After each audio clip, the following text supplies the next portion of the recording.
Hello dear students, welcome in ASC starter. Dear student, इस video में मैं आपको ना क्लास 10 का मिड टर्म का हिंदी का पेपर जो आज हुआ था ना, तो उसकी आंसर की जो है ना वो मैं आपको समझा रहा हूँ ग्रामर की। ठीक है, बाकी जो ऑफिशियल आंसर की आएगी उसकी आपको अलग से वीडियो प्रोवाइड कर दूंगा।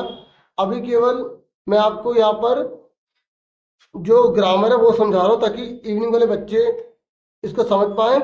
ठीक है, और जो नेक्स्ट ईयर के स्टूडेंट है वो भी समझ पाए। देखो, ये जो पैसेज वगैरह है ना, तो ये आप देख सकते हैं कैसी कैसी आई थी जो इवनिंग वाले बच्चे हैं। बाकी ग्रामर आप समझ लो, और जो मॉर्निंग वाले हैं वो ग्रामर अपनी चेक कर लो कि उनके आंसर कितने सही निकले हैं। ठीक है, पहले मैं पेपर दिखा दूँ ना, मतलब हाँ ठीक है, पहले मैं पेपर दिखा देता हूँ फिर मैं ग्रामर जरा समझा दूंगा। ठीक है, 2 मिनट लगेंगे पेपर में। फिर जो बच्चे ग्रामर समझना चाहते हैं या जो आंसर मैच करना चाहते हैं मैच कर लेंगे। पहले पूरा पेपर दिखा दूँ। ठीक है, क्योंकि जिनको सिर्फ पेपर देखना होगा वो पेपर देख लेंगे। ठीक है, इस पर जो टिक लगे वो गलत हो सकते हैं। ठीक है, उनको मत देखना आप, मतलब पढ़ लो बस, पेपर देख लो।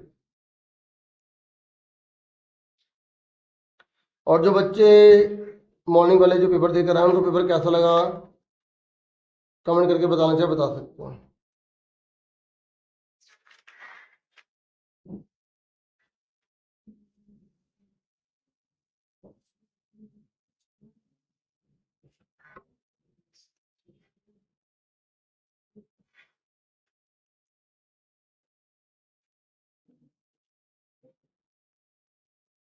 ठीक है, अब फटाफट मैं जो है ग्रामर समझा देता हूँ। देखो, यहाँ पर जो पहला क्वेश्चन है बोले रचना के आधार पर वाक्य के भेद पर आधारित 5 प्रश्नों में से किन्हीं 4 को करना है।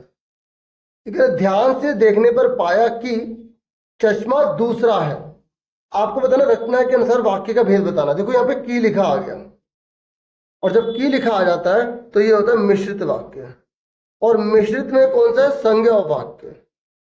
ये मिश्रित वाक्य है और कौन सा संज्ञा उपवाक्य। वैसे ये पूछा नहीं, इसने सिर्फ वाक्य का भेद पूछा है, तो वो तो थोड़ा एक्स्ट्रा बता रहा हूँ कि अगर आपसे पूछ ले कि की में कौन सा उपवाक्य है तो संज्ञा उपवाक्य है। नेक्स्ट है, लखनऊ स्टेशन पर खीरा बेचने वाले खीरे के इस्तेमाल का तरीका जानते हैं, इसका मिश्र वाक्य में बदलना है।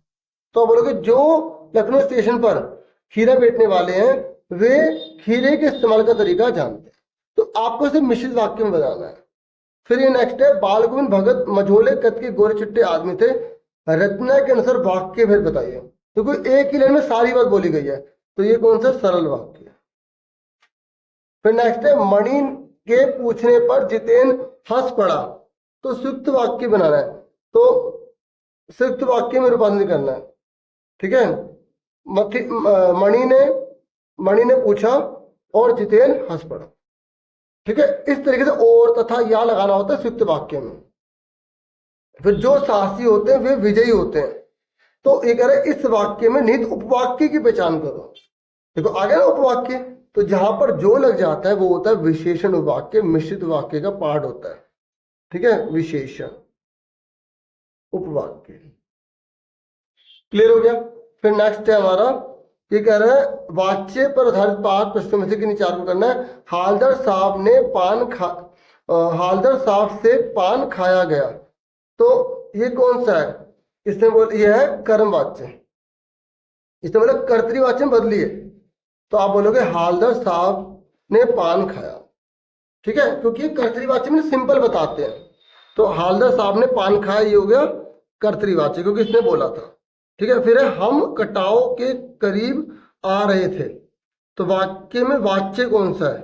तो यह है कर्तृवाच्य क्योंकि सिंपल बात है, यही वाला कर्तृवाच्य है।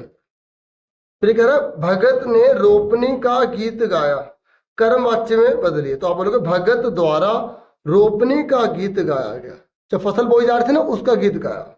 मुकेश से लिखा नहीं जाता, वाक्य में वाच्य बताइए, तो ये भाववाच्य। भाववाच्य ज्यादातर ये नेगेटिव आता है। रात भर कैसे जागेंगे, तो इसने बोला भाववाच्य में बदलिए, तो रात भर कैसे जागा जाएगा, रात भर कैसे जागा जाएगा। ठीक है, फिर नेक्स्ट है, ये कह रहा है कि आपको इसका पद परिचय बताना है, तो ये हम है ना, हम तो हम क्या है, ये सर्वनाम है, कौन सा, पुरुषवाचक। ठीक है, तो आपको पुरुषवाचक सर्वनाम बताना, फिर ये बहुवचन लिखना है, मैं वो बता रहा हूँ। फिर ये वर्तमान काल है, ठीक है। और ये क्या है, हम कनखियों से नवाब साहब को देख रहे थे। ठीक है, तो यहाँ पर पुल्लिंग हो गया और बहुवचन हो गया, सर्वनाम हो गया। ठीक है, फिर ये कह रहा है पेड़ पर 10 बंदर बैठे हैं, तो 10 क्या है, संख्यावाचक विशेषण है, बहुवचन है, वर्तमान काल है। इस तरीके से आपको बातें यहाँ लिख देनी है। फिर ये कह रहा है देखते हैं, नाना जी प्रतिदिन यूट्यूब पर समाचार देखते हैं, तो ये क्या हो गया, सकर्मक क्रिया हो गई, वर्तमान काल हो गया। ठीक है, और देखते हैं ये एक ही जने की बात हो रही है, एक वचन लिख दो। ठीक है, इस तरीके से। तो ये कह रहा है मसालों को धीरे धीरे भुनना चाहिए, तो ये कौन सा हो गया, क्रिया विशेषण हो गया। ठीक है, इस तरीके से आपको इसमें पद परिचय बताना, पद का परिचय देना, वर्तमान काल है, एक वचन है, बहुवचन है, लिंग, ये सब बताने पड़ते हैं।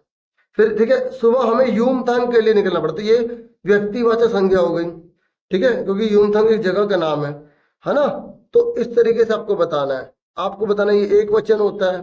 ठीक है, यूमथांग अच्छा लगता है, लगती है, तो ये पुल्लिंग हो गया, वर्तमान काल हो गया। इस तरीके से आपको पद परिचय में लिखना होगा। कम से कम आपको 3 या 4 लिख दो, 25-25 पैसे का हो जाएगा एक नंबर के साथ। ये थी, तो देखो प्रकृति की चीजें जो है ना यहाँ पर दिखाई गई, तो मानवीय अलंकार हो जाएगा। सहज भाव समसो, यहाँ पे समसो आ गया, तो उपमा अलंकार हो गया, समान हो गया ना, उपमा अलंकार। फिर माता के आंचल में मानो आ गया, तो उत्प्रेक्षा अलंकार हो गया। ठीक है, फिर पायो जी मैंने राम रत्न भाया, तो ये रूपक अलंकार हो गया।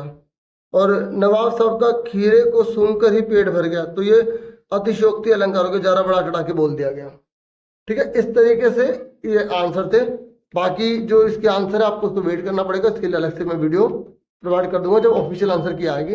आप वीडियो को लाइक, चैनल को सब्सक्राइब करें। बाकी किसी में डाउट हो तो कमेंट करके आप डिस्कस कर सकते हैं, बाकी फिर उसके ऊपर मैं और ज़्यादा जांच कर लूँगा। ठीक है, thank you for watching and listening carefully. Take care dear students.